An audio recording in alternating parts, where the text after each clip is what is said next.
May tare nga si Ningol Chakouba se. Changwa. Mamta hai daw ro na. Noi ni piro, noi ki pi. Borbi matang tay da dang na dong pepe taw ba. Kali hai ni jum siga hudi mai ibuk leitre. Mamton su leitre. Je kano na Ningol myam na purakwa dum angam pochai ahau thum myam. Video kam na. Apoy rakhi ke. Je jam bajara. Machi banao photo se. Mayam ngasi je jamna thina nungai ba numini aba ko Ningol Chakouba numini do Eisu chake tawri aba hujik se.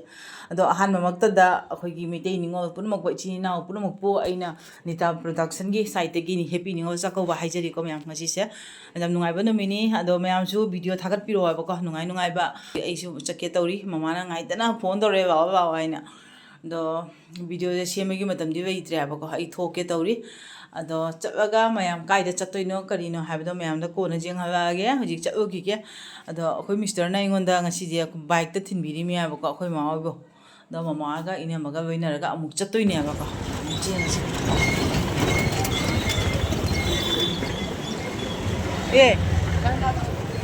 sain tha jabe mai purga da wanga Mayam ngasi gi Ningol Chakouba ji di ahan ba akhoi mamai Mapamda chatoine aba ko mamai Mapamda aiga akhoi ina maga dai akhoi mama ga kai bitang mi man bro bitang mi man bro ngasi Ningol Chakouba ja mai ta to ri se mayam akhoi ina ma siga bai de dai ina mai machan pa akhoi gi bubusana adai akhoi mama ngasi gi Ningol Chakouba ja mai ta re akhoi tuktuki siga ngai na bai re gari di bai ta bani na tuktuki do ina chat lage ngasi Ningol Chakouba chapa je harau bro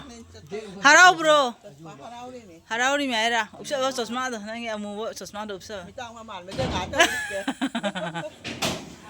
akhoi na siga bai re akhoi gari jau dra mina akhoi tuktuki do chabani tuktuki na nungai da nungsi wang na mayam ngasi akhoi gi Ningol Chakouba se akhoi mama gi Mapamda chat pani aba ko ado akhoi mama ga ai ga ina maga sigai chatlani dai akhoi aunty mamai manau nupi sing ba ka ne aba ko ade akhoi mamchau gi macha nupi ni sim la ka ni akhoi mai masak si jeng mama siga bai ra oi me ma chosma ga upan mama Ningol Chakouba chat pa se nungai bro nungai ni mai ra mamton ga mamchau ga bai ra madi nungai ga da manatra Wa chang le ra ma deu me na nungai ga.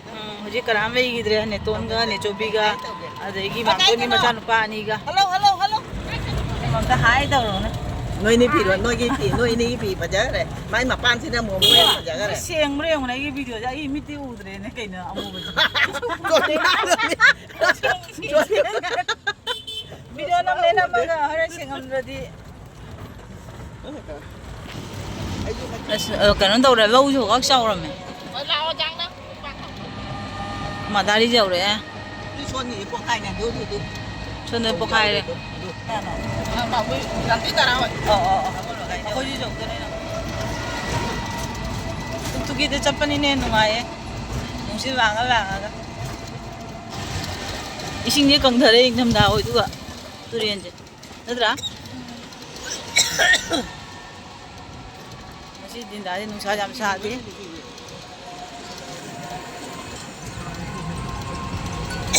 wow re tu itu ko matam jauh ro bang jadi phau mon na phau khao re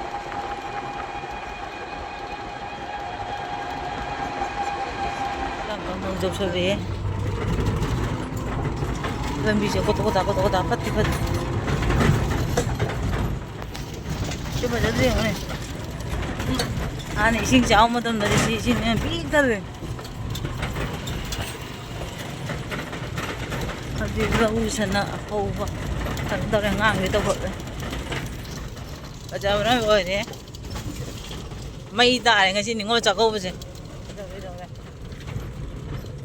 mày mà khơi dầu đây Wah re, foto kan namna beram ne. Maya ma khoi jau re, ne to nai jum jau re khoi.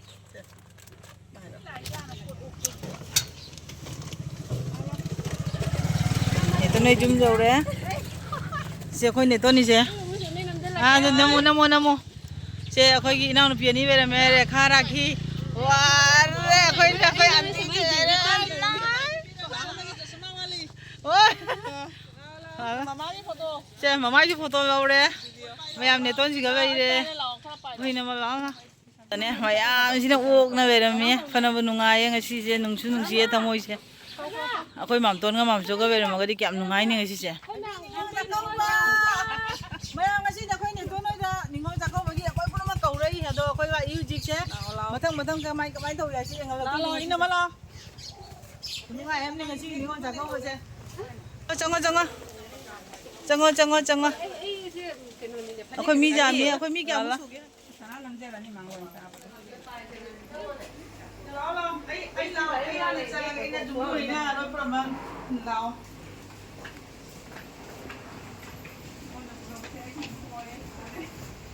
Wow, hai. Ai ko na ore video sing ka thanu ko.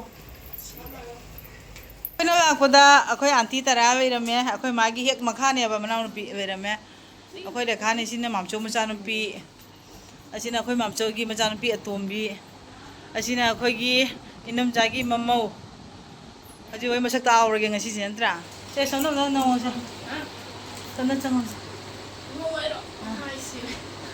mayam pun bagi mayam pun bagi video mo tang ho Happy Ningol Chakouba onta yauro dra Happy Ningol Chakouba. kano na Ningol mayam na purakwa dum angam ba pochai ahau thum mayam do biek sing siga beire se biek sing siga beire ha si se ang kano sing ni processing dum kat toi ne ba ko do hojik se dum thamme khang ta ing do ma ai hojik dress hong do ki ge dress hong do ge si ma harawi mayam siga akoi ne ton beire ba ko do akoi mam ton gi mau ne akoi ne toni ado akoi mam ton se bei gidre akoi mam chou su bei gidre akoi mam ton su bei gidre akoi ne chobi ga ne ton ga tani ba ko ngasi je akoi ne ton macha nu pa ani ni hore u ba ge ne ton macha nu pa ani ga ne ton ga na akoi se ngasi mayam pura mak se Ningol Chakouba kaurei ne ba ne ton ngasi ne ton na akoi da Ningol Chakouba kaur ko jam nungai ne ton da di akoi bu kaur ko se nungai yo phau brai bam ta hai Kali hai ni jum siga hoji mai ibok su leitre. Mam ton su leitre. Kau pun mo. Noi ka mayam kana mai ko. Ana ngani si. Moina lamja dana anga makatang kaura kau se no mayam warau no. Kaisum warau ba baite akoi chak chara am da char akoi di pi abi kaisum nate asiga kaisum pochei tamba adu tomba aduga Habak ka tauraga matik chana matanda sumoi anga mado. Ningol to lesan. hoi aduda akoi abu nungsina na baiba aduga tang tane Mani sidi ngasi kai sami hayang kai toni kai khangwa ngam po. mani Likwa jam lik sun kai sangai di talim kai thoi. mani Aduna angam bakra ta tawna hay mayam hanau ta yam na ja taw bado. akoi masen nungsina na bai mina ba aduga tang tane ko akoi puji chi ba akoi masen ne tong akoi kappa jade kap kanu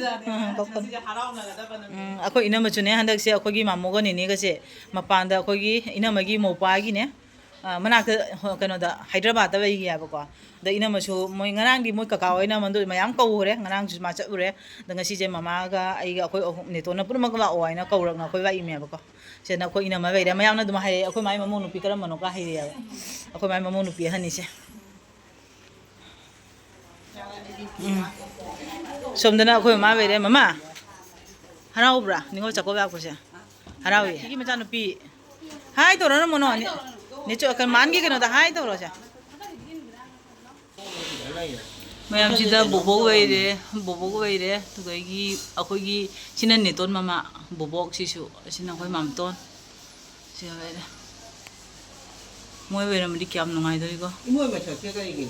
mayam je mama weire sina akoi gi num cha mamai makhani singa mamai ma chimna mari ne ba mari duga amaka go wei gi dre hauchi ahum ga weire babre phone da na kapsa ba ge memory oi be huna ba nang ju dum jaw re khang na ba kai da ge siga writing da khurame han ba kai mayam na porok processing ne kha ka ba ga ne writing da khurame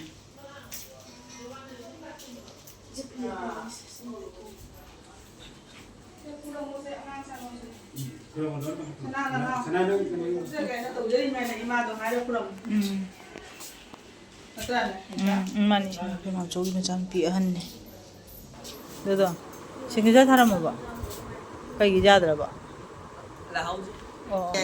hꯧꯖꯤꯛꯀꯥꯟꯒꯤ ꯄꯣꯠꯇꯣ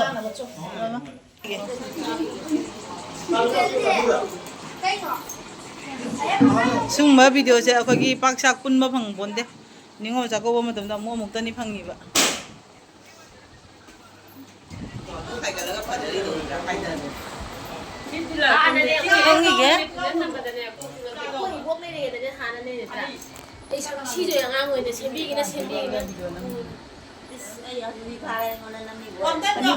ꯐꯥꯔꯒ video ꯅꯝꯗꯣꯏꯁꯦ ꯑꯩꯁꯦ ꯀꯌꯥꯝ ꯋꯥꯅ ꯉꯔꯥꯡ ꯍꯧꯔꯦꯅ ꯈꯪꯉꯦꯕ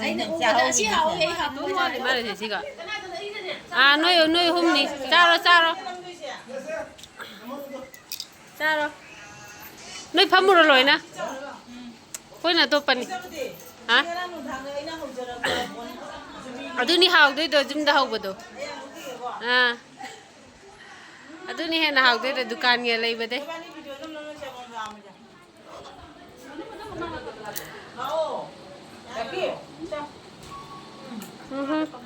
ꯑꯃꯗꯨꯅ ꯐꯅꯦꯛ ꯊꯥꯡꯒꯠ ꯂꯥꯛꯑꯦ ꯑꯩꯅ ꯚꯤꯗꯤꯑꯣ ꯅꯝꯕꯤꯔꯤ ꯑꯗꯨꯅꯤ ꯍꯧꯖꯤꯛ ꯃꯇꯝꯗ ꯐꯤ ꯃꯣꯠꯄ ꯌꯥꯔꯣꯏ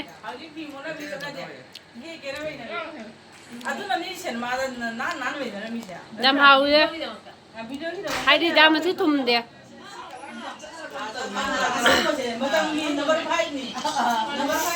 ꯐꯝꯃꯣ ꯁꯅꯥ ꯐꯝꯃꯣ